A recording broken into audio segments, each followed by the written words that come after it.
आगे बढ़ते हैं। आगे बढ़ने से पहले यदि आप मेरे चैनल पर पहली बार विजिट कर रहे हैं तो चैनल को लाइक शेयर सब्सक्राइब अवश्य कर दीजिए। तो सबसे पहले हम जानते हैं कि बेरोजगारी किसे कहते हैं, बेरोजगारी क्या है। जो लोग रोजगार के योग्य हैं, नौकरी की तलाश कर रहे हैं लेकिन उन्हें नौकरी नहीं मिलती है, उसे बेरोजगारी कहते हैं। दूसरे अर्थ में ऐसा व्यक्ति जिसको ना तो किसी संस्थान के साथ और ना ही किसी व्यवसाय में नियुक्ति होती है। तो बेरोजगारी को हम आज देखते हैं समाज में बहुत सारे युवा वर्ग बेरोजगार घूम रहे हैं। बहुत सारी अच्छी डिग्रियां भी लिए हुए हैं, उनके पास डिग्री भी है बहुत, और लेकिन उनकी योग्यता के अनुसार उनको नौकरी नहीं मिल रही है, उनको व्यवसाय नहीं मिल रहा है। तो जो योग्यता के अनुसार जब नौकरी नहीं मिलती है तो उसे ही हम बेरोजगारी कहते हैं।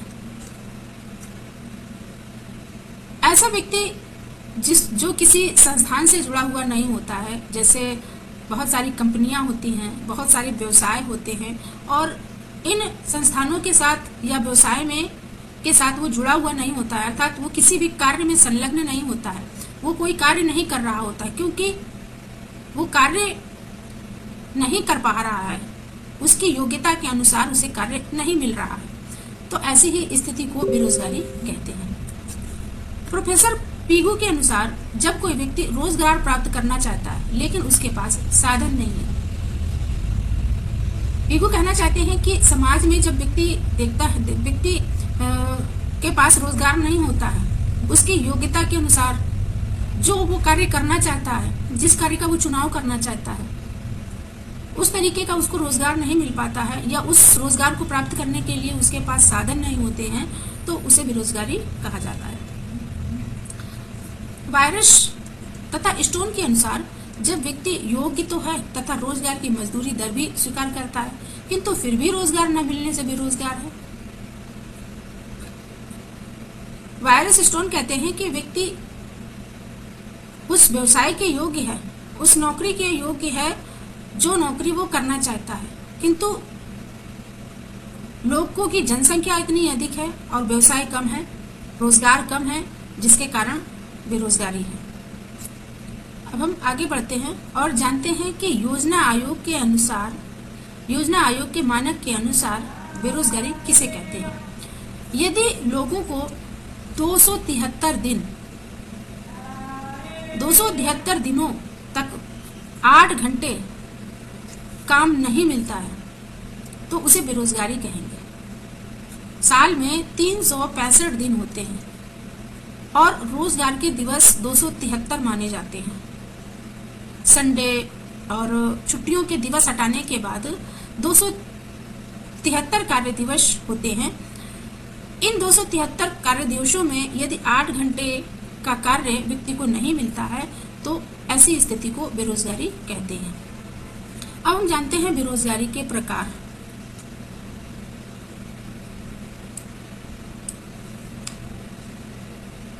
सबसे पहले है संरचनात्मक बेरोजगारी। अर्थव्यवस्था में संरचनात्मक बदलाव होने के कारण जब किसी देश की आर्थिक भौतिक संरचना कमजोर हो जाती है तब संरचनात्मक बेरोजगारी होती है। जैसे कोरोना के कारण छोटे छोटे उद्योगों का गिर जाना, जिसमें कौशल, ज्ञान, तकनीकी, परिवहन की स्थिति गिर जाती है। तो संरचनात्मक बेरोजगारी ऐसी बेरोजगारी होती है जब देश की संरचना में परिवर्तन हो जाता है, यानी देश की जो अर्थव्यवस्था की संरचना होती है उसमें गिरावट हो जाती है, आर्थिक स्थिति से देश कमजोर हो जाता है, भौतिक संरचना उसकी कमजोर हो जाती है। जैसे कोरोना के समय बहुत सारे छोटे छोटे उद्योग नष्ट हो गए और उस समय जो ज्ञान एवं तकनीकी की स्थिति भी थी, तो चूंकि ये एक आपदा थी और इसके कारण तकनीकी ज्ञान कौशल में भी गिरावट हुई, परिवहन की स्थितियों में भी गिरावट हुई, जिससे समाज में बहुत सारे उद्योग, धंधे, व्यवसाय चौपट हो गए और इससे क्या हुआ कि देश की आर्थिक व्यवस्था पर गहरा प्रभाव पड़ा, जिसे ही संरचनात्मक बेरोजगारी कहते हैं। अब हम आगे जानते हैं अल्प बेरोजगारी के विषय में कि अल्प बेरोजगारी क्या है। तो पूरे साल का काम न मिलने तथा 2-4 महीने का काम मिलने को अल्प बेरोजगारी कहते हैं। जैसे गांव के जो युवा वर्ग होते हैं, कृषि कार्यों से जब उनको समय मिलता है तो वो काम के लिए शहर में आते हैं और 2-4 महीने के काम के लिए आते हैं, किंतु उस 2-4 महीने में भी उनको पर्याप्त रोजगार नहीं मिलता है, तो उसे अल्प बेरोजगारी कहते हैं। फिर है खुली बेरोजगारी। व्यक्ति में जब काम करने की उत्सुकता होती है, योग्यता भी होती है, किंतु फिर भी काम नहीं मिलता है। जैसे चपरासी के पद पर PhD लोगों की भर्ती मजबूरी में काम करना पड़ता है। तो ये एक ऐसी बेरोजगारी होती है, खुली बेरोजगारी, जिसमें बहुत अधिक शिक्षित व्यक्ति और के द्वारा ऐसे कार्यों को भी करने के लिए बाध्य होना पड़ता है। वो उस कार्य को करने के लिए तैयार हो जाते हैं जो उनके लायक वो कार्य नहीं होता है। मतलब एक चपरासी के पद पर बहुत सारे योग्यता धारक कार्य कर रहे होते हैं और ऐसे पदों पर मजबूरी में जो अधिक योग्यता लिए व्यक्ति होते हैं वो कार्य कर रहे होते हैं। तो इसे भी एक खुली बेरोजगारी कहेंगे, क्योंकि एक एक पद के लिए बहुत सारे व्यक्ति दावेदारी करते हैं और फिर भी उन्हें नौकरी नहीं मिलती है, तो इसे खुली बेरोजगारी कहते हैं। मौसमी बेरोजगारी जो फसल के अनुसार होती है और फसल के अनुसार भी बेरोजगारी जब उनको रोजगार नहीं मिलता है।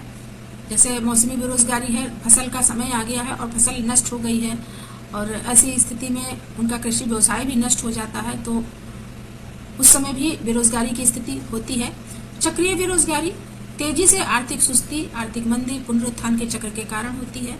जैसे चक्रीय बेरोजगारी होती है कि किसी ने कोई व्यवसाय प्रारंभ किया और प्रारंभ करने के बाद यदि उसके व्यवसाय को लोगों द्वारा पसंद किया गया, लोगों द्वारा पसंद करने के उपरांत वो व्यवसाय बहुत तेजी से बढ़ता है, चक्र की तरह बहुत तेजी से बढ़ता है, अर्थात जब बढ़ता है तो दुगनी रफ्तार से वो व्यवसाय बढ़ता जाता है, क्योंकि समाज में उसकी मांग अधिक हो जाती है। किंतु अगर गिरता है तो बहुत तेजी से गिर भी जाता है, तो इसे ही चक्रीय बेरोजगारी कहते हैं।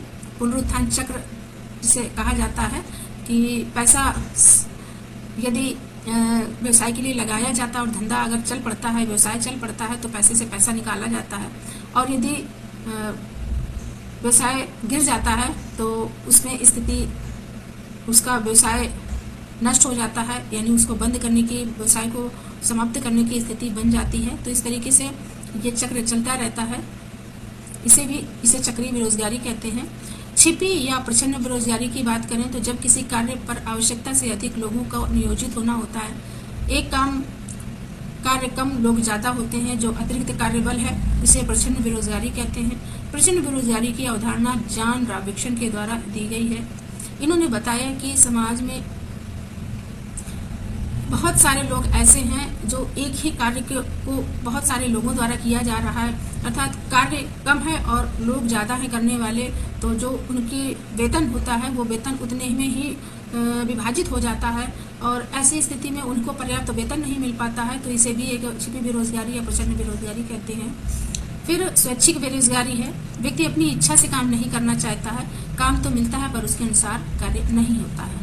तो जो व्यक्ति जिस कार्य को करना चाहता है वो अपने अनुसार जब व्यवसाय नहीं ढूंढ पाता है, नौकरी नहीं ढूंढ पाता है, तो ऐसी स्थिति में भी बेरोजगारी होती है।